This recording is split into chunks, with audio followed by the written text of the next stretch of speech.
Well, good morning from the base of the peak of Vancouver, where we are celebrating 100 years of this iconic destination here in North Vancouver. We're at Grouse Mountain this morning, learning all about the centennial year celebrations, and we're doing that with someone who's worked here for 38 years. Kirsten, good morning. Good morning. Come on up. All right, I'm excited to just hop in and learn all about the history that you have here at Grouse. As we go up, we're actually going to give people a little history lesson. Sure. Because you've been here through not all 100 years.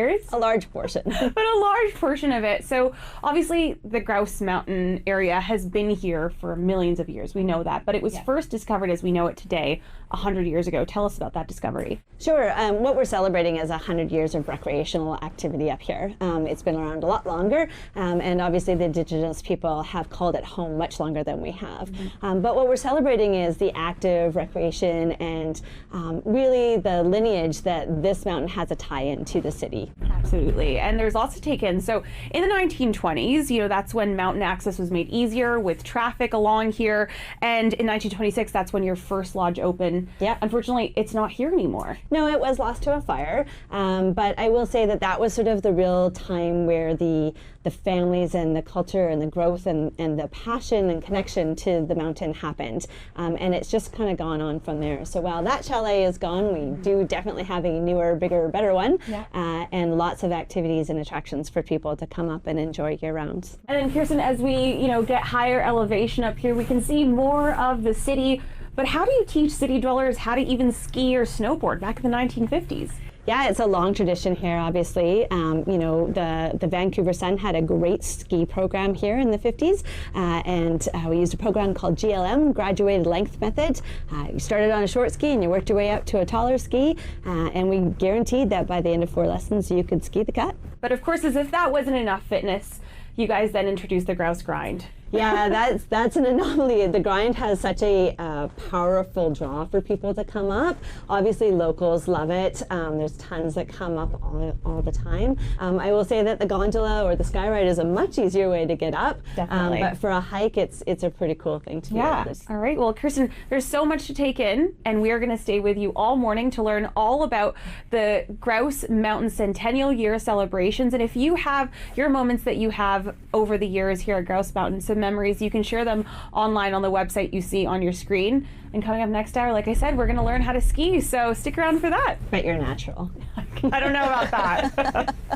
All right, good morning from paradise. Literally, this run here at Grouse Mountain is called Paradise, and we are joined this morning by someone who's worked here on Grouse Mountain for 38 years, teaching people how to ski and now making sure they have a good time doing it. Yep. It's Kirsten Heal. Good morning to you. Good morning. So, Kirsten, we made our way up the gondola. You're going to teach me how to ski. Yep. I've only done this once before, long ago, during my Ottawa University days. So, what do we need to do? I've been lucky enough to get my skis even on. Yep, no, you did phenomenal with that. Thank you. Yeah, I think the big thing about learning to ski is that you have fun, right? Okay. This is a fun sport and it can be a lifelong sport. So we're gonna go over some of the basics, learning how to snowplow and how to do a couple basic turns. All right, well, let's do it. Okay, so we wanna just slowly do pizza towards, see where that tree is? Yeah. That's where we wanna go. So you can even do it a couple times. You can push with your poles, you can go a little bit straight and then into the pizza because you wanna feel comfortable getting that shape. So I'm gonna go first and you're gonna follow, okay? Push with your legs, right? Or with your arms. There you go. I'm skiing. You're skiing. If you actually look at your ski boot when it's not on, your ski boot is tilted forward.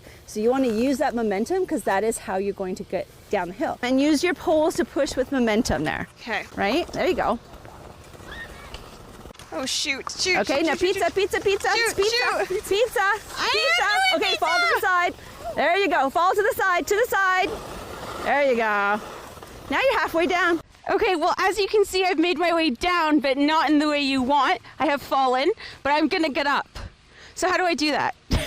It's a center of weight movement back over. So it's your first day. I'm gonna give you a hand. Thank you. Use that hand there, and then 1, 2, 3. Ah, there we go. Stand up straight. There you go. Sorry. Okay, now see how you didn't slide? Yeah. That's the important part of making sure your skis are in the right angle, so you're not going downhill the wrong way. No. Yeah. Well, Kirsten, there's a lot of me falling and there's a lot of me getting up, but there's also a lot of mountain memories to be made as I'm making my own right now, my first time here. But over the last 100 years, so many people have come and learned on, Paradise and other runs here at Grouse Mountain. So what are you encouraging folks to do for your centennial year? I want them to come up and play and start the next 100 years of memories and fun.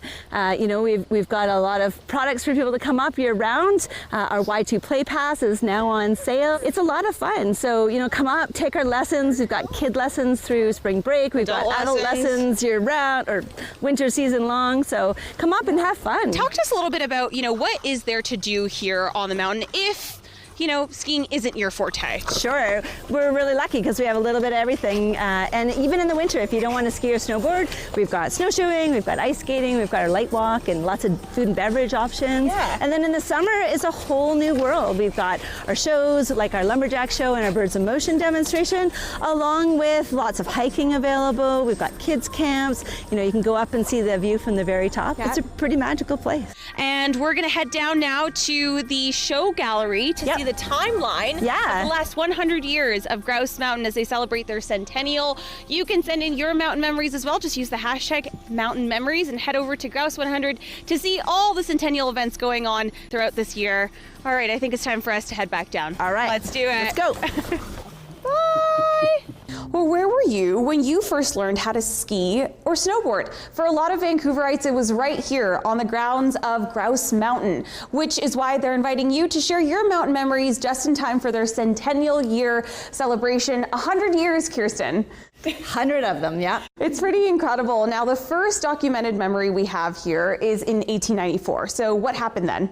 That's when we got our name. A group of hikers came up and found the blue grouse that were living here on the mountain, and the rest, as they say, was history. Pretty incredible. And as we move along this beautiful timeline that's here in your theater in the sky, you guys have really painted a beautiful photo of what Grouse Mountain means to a lot of Vancouverites and people from all around the world. So let's throw it over to the 1950s when you taught a lot of city dwellers how to start skiing and snowboarding. Yeah, I think if you ask a lot of people from the city, where do they learn to ski? They'll say Grouse.